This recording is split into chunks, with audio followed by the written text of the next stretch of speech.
Seguimos viendo lo que debemos de tener en cuenta antes de iniciar la celebración eucarística. Y ya vimos la llamada, la llegada al templo, la vestimenta, tanto de nosotros, los laicos, como del sacerdote. En cuarto lugar tendríamos los signos sagrados que también tenemos que saber para tener eh, una correcta celebración. Los signos sagrados, vamos a hablar de 11 de ellos. El primer signo que tenemos es la señal de la cruz. Es un signo de pertenencia a Cristo, a la iglesia de Cristo. Es la señal de nuestra salvación y signo de que estamos bajo la protección de Dios Padre, Dios Hijo, Dios Espíritu Santo. El segundo signo que veremos será la reverencia. Después de nuestra entrada a la casa del Señor, es una devota señal de respeto y sumisión que se hace al pasar frente al altar.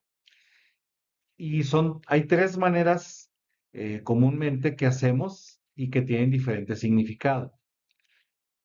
La primera, que es la más común, se llama inclinación y se hace cuando en el altar no está la hostia consagrada. Esta se realiza deteniéndose frente al altar, no importando qué tan alejados esté de él, colocándose de frente a él, haciendo una inclinación del torso. Es una profunda inclinación del torso. ¿Sí?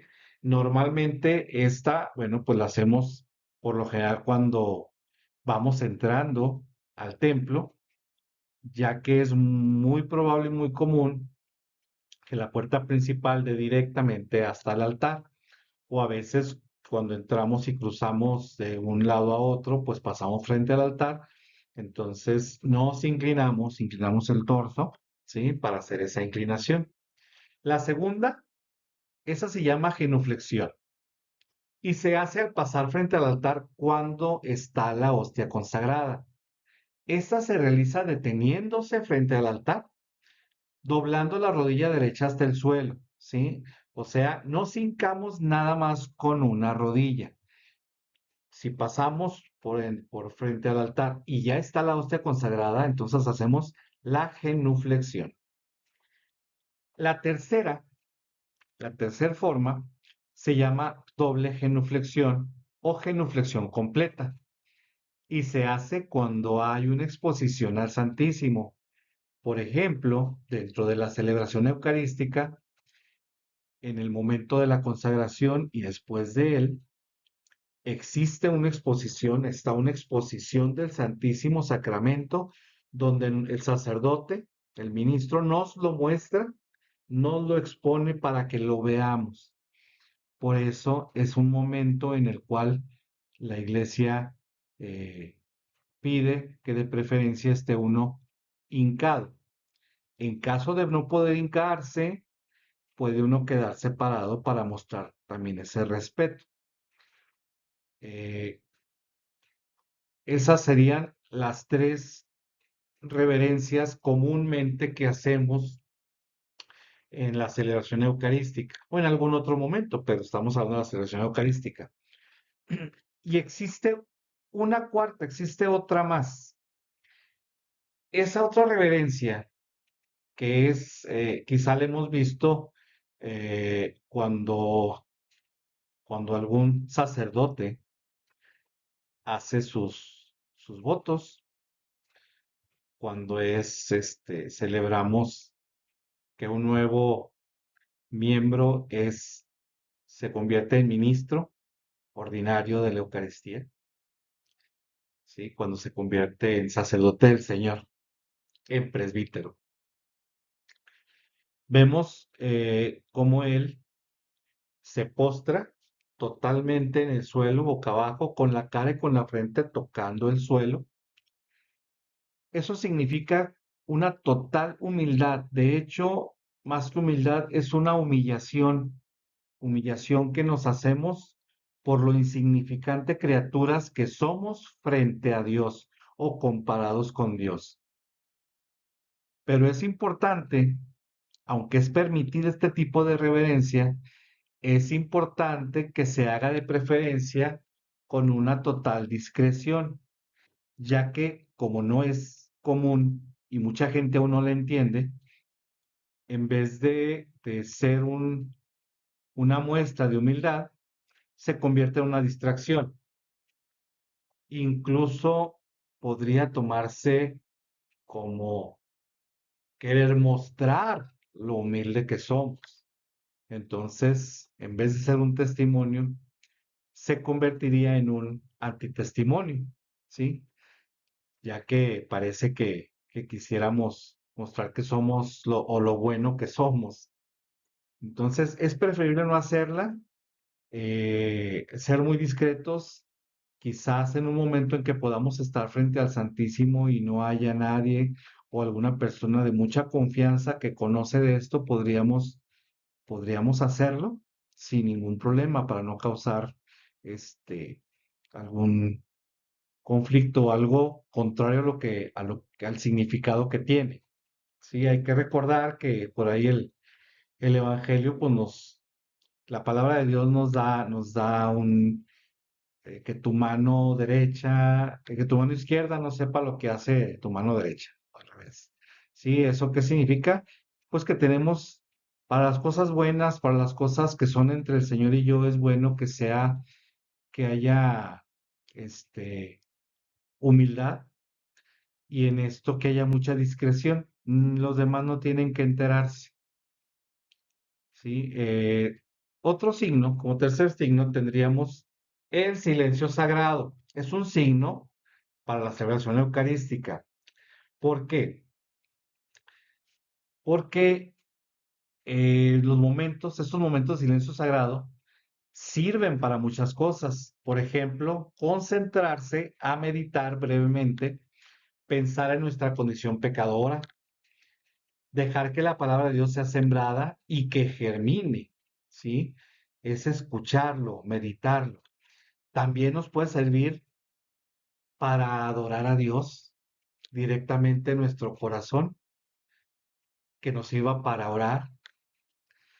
Lo que sí, independientemente en cada momento para qué nos pueda servir, sí es obligatorio tener este silencio sagrado. Sí tenemos que tener obligatoriamente estos momentos de silencio.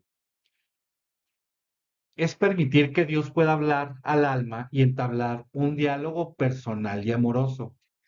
Es una de las luchas de nuestra vida espiritual que con la ayuda del Espíritu Santo nos conduce a la fructuosa participación de la Santa Misa. Es un sacrificio de orden y disciplina, porque es muy difícil muchas veces para muchos de nosotros tener ese silencio sagrado para que sea agradable a Dios, ¿sí? Como cuarto signo, hablaremos de la procesión, el ir en procesión, caminar. En la misa la procesión se da en un inicio. Al iniciar la misa, el sacerdote hace la procesión. eh, Muchas de las veces se hace desde afuera del templo, entrando por la nave principal hasta el altar. Y en muchísimas ocasiones, casi yo creo que en la mayoría de las ocasiones, esa procesión se hace desde la sacristía. De la sacristía, que es el lugar donde está el sacerdote, donde se viste el sacerdote, donde se prepara el sacerdote para la Santa Misa, desde la sacristía hasta el presbiterio, que es el presbiterio es el lugar donde está la sede, donde va a estar, el lugar donde está el altar, ¿sí? Entonces, a veces es un tramo muy cortito, pero no deja de ser una procesión, ¿sí? ¿Qué significa? Bueno, es el acompañamiento que se le hace al Señor para honrarle y darle alabanzas. Y debe tener ciertos cuidados cuando la procesión es con el Santísimo, ya que solo debe de ser llevado el Santísimo Sacramento solamente en procesión, puede ser llevado por el sacerdote y tiene que ir en el lugar más importante de la procesión. Lo más relevante debe de ser el Santísimo Sacramento. En la procesión, de hecho, hay un orden. Primero va el incensario, ¿sí? El que lleva el incienso. seguido por la cruz. Va una persona llevando la cruz del Señor, la cruz de Cristo, y junto con él van las personas que llevan las velas. Ellas le abrirán el camino al Santísimo Sacramento, ¿sí? Llevado por el sacerdote y seguido por los demás. En caso de que sea una misa concelebrada, es el sacerdote principal y luego lo siguen los demás sacerdotes. Y al final, si con ellos entra el pueblo, también lo seguirían al final el pueblo. En las misas comúnmente no se lleva la procesión con el Santísimo Sacramento, nada más es el sacerdote el que entra. Hay que recordar que el sacerdote es el que ocupa en este momento el lugar de Cristo, ¿sí? Entonces, en la procesión, el sacerdote va al final ocupando el lugar de Cristo, va al final en el lugar más importante. Eh, Además, por disciplina, apoyados en el Código de Derecho Canónico, el ministro de la exposición del Santísimo Sacramento, en el caso de que en la procesión sea una procesión con el sacramento, con el Santísimo Sacramento, el ministro de exposición del Santísimo Sacramento nada más es el sacerdote o el obispo, obviamente, y en caso dado también como ministro ordinario para la exposición sería el diácono, ¿sí? Eso es para la procesión, ¿sí? Los ministros extraordinarios de la comunión, el acólito, alguno encargado por algún motivo de llevar la comunión, nada más tendrían permiso de trasladar la sagrada hostia, la sagrada comunión, ¿sí? No de ir en procesión, no para mostrar. Esto lo vamos a ver un poquito más adelante en el momento de la comunión.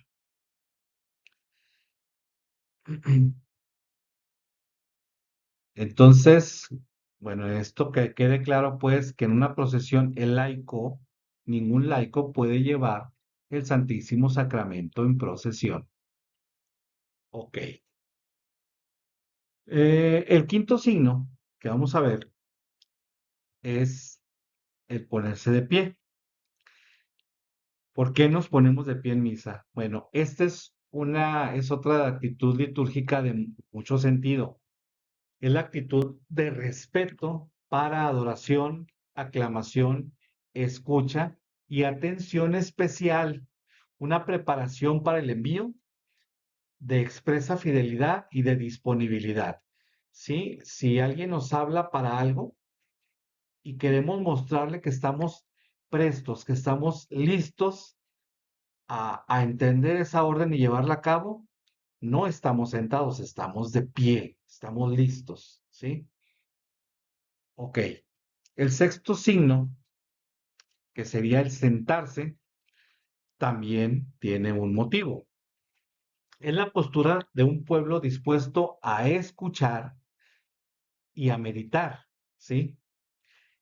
Liberarse de las distracciones e incluso para recogerse en un momento íntimo con el Señor. Cuando escuchamos, por ejemplo, la liturgia de la palabra,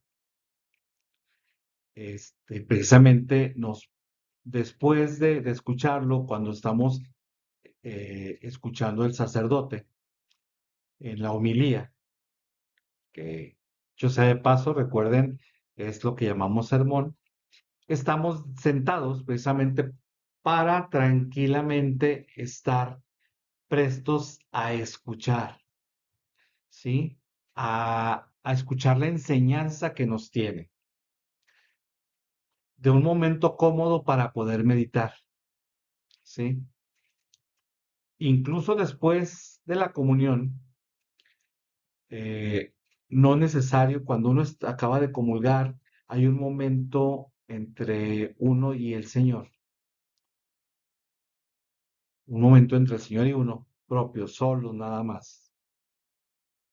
puede ser sentado, no hay ningún problema si eso nos da ese recogimiento eh, para un momento íntimo con Él, ¿sí? Estar sentados solo tiene que ser cuando la liturgia no obliga a estar de pie o estar hincados, ¿sí? Porque ahí sí estaríamos cometiendo un error. El séptimo signo, vamos a hablar de arrodillarse, que también es importante.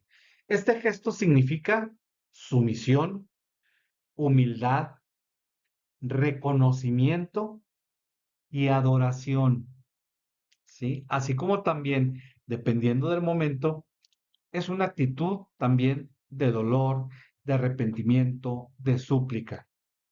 Durante la misa se hace este gesto hacia el altar y en el momento que la celebración lo requiera, como en el caso de la consagración, ya lo vimos, o también cuando lo permita, que podría ser después de haber comulgado, podemos, claro que sí, por el respeto, por la adoración que le tenemos, estar hincados teniendo a Jesús sacramentado en nosotros.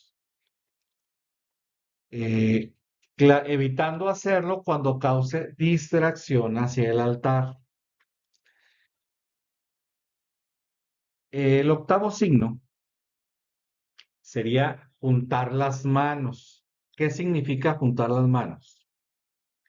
Es un gesto de humildad que también nos lleva a la concentración para hablar con Dios y escuchar el interior de uno mismo. ¿Sí? Lo principal es la humildad. Junto mis manos en un signo humilde hacia Dios. ¿Sí? Y me permite cerrarme y concentrarme totalmente en mi Señor, en Dios, en el diálogo con Él. El noveno signo que vamos a ver, inclinar la cabeza o el torso. Ya lo vimos con las reverencias, ¿sí? Que era el torso en algunos momentos inclinamos la cabeza. Por ejemplo, se da en el credo cuando hablamos de Jesús que engendrado, fue engendrado en María Virgen por el Espíritu Santo. Es un momento tan importante eh, que inclinamos la cabeza en señal de respeto. También cuando el sacerdote al final de la misa nos da la bendición, podemos también en señal de respeto hacia lo que estamos recibiendo, inclinar la cabeza. ¿Sí? El décimo signo sería golpearse el pecho. ¿Qué significa el golpearse el pecho? Es un acto penitencial de reconocernos pecadores. ¿Sí? Es un acto de dolor. En el Antiguo Testamento, en aquellos tiempos, incluso en los tiempos de Jesús, para reconocerse uno como pecador o para un acto de dolor, a veces cuando murió un familiar, una persona amada, llegaba a fallecer, o cuando nosotros estábamos en una pena muy grande, o como le digo, la pena que causa el fallarle a Dios, los judíos se golpeaban el pecho, se rasgaban, o una indignación también, se rasgaban la ropa, se echaban ceniza o tierra en la cabeza. Eran símbolos, eran signos de un momento de dolor, era un momento de penitencial, ¿sí? Hoy sigue siendo un símbolo, los golpes en el pecho es el mismo símbolo que se daba desde antes con los anteriores, bueno, los judíos. El onceavo signo, el saludo de paz. El saludo de paz es la manera de poner en práctica el mandato de Dios estar en unión con los demás. Pero dentro de la liturgia, el rito de la paz es bastante completo en el tema. El sacerdote pide la paz y la unidad y enseguida nos, nos da la paz del Señor. Entonces, si es oportuno, el diácono o el sacerdote invita a los fieles a darse la paz, pero no es obligada ni necesaria esta parte. Tenemos que entenderlo. Sí, el de estarnos dando la paz entre nosotros no es ni obligada, incluso ni necesaria. ¿Por qué? Porque el sacerdote ya nos está dando la paz del Señor a todos. Incluso, eh, vaya, se preferiría que ni siquiera fuera cantada por el coro, ¿sí? Además, en caso de que tengamos ese momento de paz entre nosotros, pues debe de culminar antes de la oración o del canto del cordero, ¿sí? Por eso también no es muy propio hacer un canto porque se extiende mucho el tiempo. La paz, no tenemos que darle la paz a todo el mundo, nada más a los que están alrededor de nosotros. Se entiende que la paz hacia todos. Y nuevamente hay que hacer énfasis en un error que se está acrecentando. Cuando en la paz el sacerdote dice, la paz del Señor está siempre con ustedes, y nosotros respondemos, y con tu espíritu levantamos nuevamente las manos. El Señor está con ustedes y con tu espíritu. Eso no está bien. Volvemos a recalcar lo mismo. Eh, Significa el decir y con tu espíritu. La proclamación es una proclamación de que nosotros decimos que el Espíritu de Dios está en el sacerdote, ¿sí? Recibido ese espíritu es en su ordenación sacerdotal. Entonces nosotros lo que estamos haciendo no es regresarle un saludo, estamos proclamando una verdad, ¿sí? Entonces por eso tenemos que, no es correcto hacer esto. De hecho, eso al significar regresar un saludo, estaríamos haciendo algo antilitúrgico, ¿sí? No, no es litúrgico levantar las manos, tampoco en el Padre Nuestro, lo vamos a ver más adelante cuando lleguemos al punto del Padre Nuestro, tampoco debemos de levantar las manos. Las manos no deben hacer señalamiento de contestación o mímica de lo que se habla, ¿sí? Eh, Sería nada más lógico o válido, aunque no obligado, que en algunas misas el sacerdote permite extender una o varios momentos, o perdón, ¿sí? Para la alabanza a Dios con oración abierta.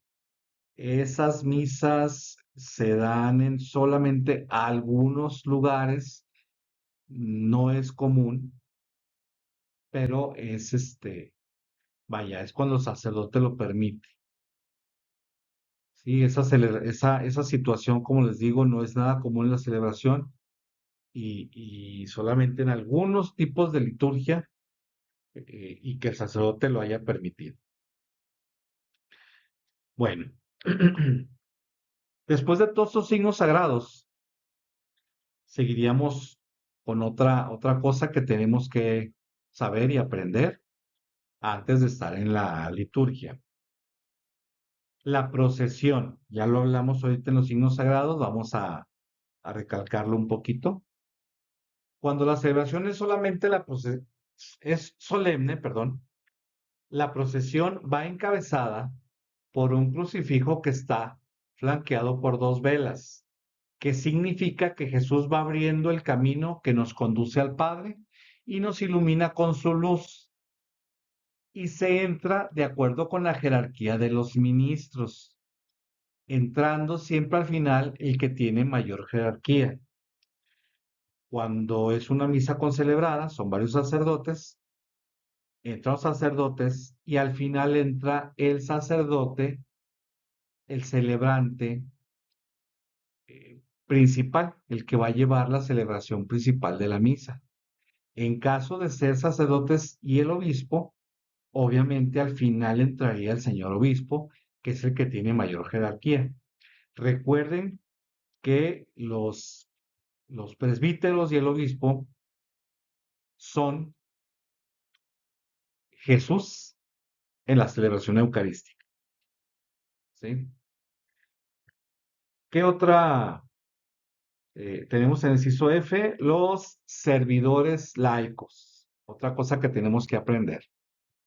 Todos los laicos que puedan servir en las diferentes partes de la celebración de la misa, lectores, proclamadores de la palabra, recogiendo las ofertas, las ofrendas, perdón, ministros extraordinarios de la Sagrada Comunión, etcétera, deberán permanecer en sus lugares en la nave, ¿sí? O sea, junto con todos los laicos, al igual que los demás laicos que se han congregado, pero de una manera especialmente discreta, ya que su servicio solo es para la gloria de Dios. ¿Sí? No tienen que darse a conocer que todo laico sepa que ustedes son servidores, no tienen que presumir porque el servicio que dan no es para gloria personal, es para la gloria de Dios. Entonces ahí es donde entra mucho la discreción, es parte de su servicio. Otra cosa que tenemos que aprender antes de poder celebrar la misa, es bueno saberlo, son los lugares. ¿Sí? Aquí nos nombra el presbiterio, la nave, la sacristía y el coro. Son lugares, vamos a decir, más importantes del templo, son lugares físicos más importantes del templo, este, que es bueno saberlos. El presbiterio, que es el primero que nombramos, es la zona donde está el altar, toda esa zona. Tiene tres lugares específicos, ¿sí? La cátedra o sede es el lugar donde está el sacerdote. De hecho, ahí está una silla, entonces donde se siente el sacerdote, en ese pedacito donde está la silla de él. Este, el ambón, el ambón es el lugar donde se proclaman las sagradas escrituras, ¿sí? Ahí lo proclama tanto los proclamadores, los lectores de las lecturas, los servidores de la lectura, como el sacerdote a leer el Evangelio. Es desde el ambón. También está el altar. El altar es donde se hace el sacrificio. Es la parte más importante en el templo. Eh, bueno, ahí está junto al altar, está la credencia. Es una mesita que está junto al altar donde se colocan los vasos que contienen pan y vino y agua. Entonces el pan, el vino y el agua. El sagrario durante la misa ocupa el lugar menos relevante. El sagrario es donde está la hostia, donde está la hostia consagrada, donde se guarda. En el momento de la misa, ese lugar no es relevante para nuestra atención, ¿sí? La atención en el momento de la misa es en el altar. Obviamente, en el momento de la homilía sería en la cátedra, en el momento de la lectura sería en el ambón. Ok, eso es más o menos de lo que se compone el presbiterio. Seguimos con la nave. ¿Qué es la nave? Es la parte donde están todos los laicos, ¿sí? Y dependiendo del tipo de templo, pues hay nave central y naves laterales. Normalmente cuando hay naves laterales, ahí es donde están las imágenes de los santos, las estaciones del Via Crucis, etcétera. Pero también pueden estar en las naves centrales, o sea, no es, pero en el área de las naves es donde está todo eso, donde están todas las bancas para los laicos, ¿sí? El confesionario, que es el lugar para confesarse, o tener un consejo del sacerdote, también está en el área de lo que de lo que es la nave. La fuente o pila bautismal también se encuentra ahí. Esa es la pilita que es donde tienen el agua bendita para el bautizo, para el bautismo, perdón. Este, bueno, otra parte, ya tenemos el presbiterio, la nave. Otra parte importante es la sacristía. Es el lugar donde se revisten los sacerdotes. Y ahí mismo están guardados los ornamentos que se utilizan para la celebración litúrgica, ¿sí? Normalmente está un pegadito, a un ladito, de lo que es el presbiterio, por dentro del templo. Por último, el lugar, un lugar, también dentro del templo, un lugar importante, es el coro. Es el lugar donde se coloca el grupo de personas que dirigen los cantos para la celebración eucarística. Y aquí vamos a seguir con el coro con algo también muy importante.